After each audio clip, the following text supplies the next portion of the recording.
സംസ്ഥാന school കായികമേളയിൽ discus throw മത്സരത്തിന് ഉപയോഗിച്ച ഡിസ്കസിനെ കുറിച്ച് പരാതി ഉയർന്നു. ഫൈബർ ഡിസ്കുകൾക്ക് പകരം മരത്തിന്റെ ഡിസ്കുകൾ ഉപയോഗിച്ചത് പ്രകടനം മോശമാക്കാൻ ഇടയാക്കിയതായാണ് ആരോപണം. മീറ്റ് റെക്കോർഡ് പിറന്നെങ്കിലും ദേശീയ മീറ്റിന്റെ യോഗ്യതാ മാർക്ക് പിന്നിടാൻ പറ്റാത്തതിന്റെ നിരാശയിലായിരുന്നു സീനിയർ ആൺകുട്ടികളുടെ ഡിസ്കസ് ത്രോയിൽ സ്വർണം നേടിയ ഷിജോ മാത്യു. സബ് ജില്ലാ മീറ്റുകൾക്ക് പോലും ഫൈബർ ഡിസ്കുകളാണ് ഉപയോഗിക്കുന്നത് എന്നിരിക്കെ വുഡൻ ഡിസ്ക് ഉപയോഗിച്ച് എറിയേണ്ടി വന്നതാണ് പരിശീലന വേളകളിൽ കണ്ടെത്തുന്ന ദൂരം സ്കൂൾ മീറ്റിൽ എത്തിപ്പിടിക്കാൻ കഴിയാത്തതിന്റെ കാരണമായി ഷിജോ പറയുന്നത്. ഫൈബറിന്റെ ഡിസ്ക് ഇട്ടാലേ നമുക്ക് ഡിസ്റ്റൻസ് ചെയ്യാൻ പറ്റുള്ളൂ. ഇപ്പോൾ വുഡിന്റെ ഡിസ്ക് കിട്ടിയിരിക്കുന്നത് അതൊരു പ്രശ്നമാണ്. നാഷണൽ ക്വാളിഫിക്കേഷനൊക്കെ ബാധിക്കും. 45 ആണ് നാഷണൽ ക്വാളിഫൈ. ഷിജോയുടെ പരിശീലകനായ എറണാകുളം മാതിരപ്പള്ളി സ്കൂളിലെ കായികാധ്യാപകൻ PI ബാബുവിനും പറയാനുള്ളത് ഇത് തന്നെ. സായി പോലുള്ള സെന്ററിൽ സാറിന് ഇതെല്ലാം ഡിസ്ക് ഇഷ്ടം പോലെ കാണാറുണ്ട്, പൊതുവെ കാണാറുണ്ട്, എല്ലായിടത്തും ഡിസ്ക്കാണ്. പക്ഷേ എനിക്ക് തോന്നുന്നത് സ്കൂൾ മീറ്റ് ആയതുകൊണ്ട് ഇപ്പോൾ ഇവർ പ്രൊവൈഡ് ചെയ്യാനായിട്ടായിരിക്കും ചിലപ്പോൾ.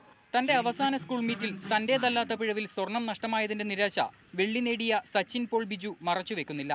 കേരള സ്റ്റേറ്റ് മീറ്റിൽ synthetic disc I mean fibre disc മാത്രമേ തരാറുള്ളൂ. ആദ്യമായിട്ടാണ് ഞാൻ വുഡൻ ഡിസ്ക് കാണുന്നത്.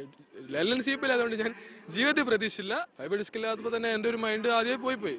ഫസ്റ്റ് ത്രോ ഒക്കെ ഫൗളായിരുന്നു വന്നത്. ത്രോ ഇനങ്ങളോട് കാലങ്ങളായി തുടരുന്ന അവഗണനയ്ക്ക് ഇവിടെയും യാതൊരു മാറ്റവുമില്ല. ഒരല്പം കൂടി ശ്രദ്ധിച്ചിരുന്നുവെങ്കിൽ ഈ പരാതികൾ ഒഴിവാക്കാമായിരുന്നു. LNCPയിലെ ത്രോയിങ് അരീനയിൽ നിന്നും ക്യാമറമാൻ പ്രവീൺ ധർമ്മശാലയ്ക്കൊപ്പം വിനേഷ് കൗർ, ടീം റിപ്പോർട്ടർ.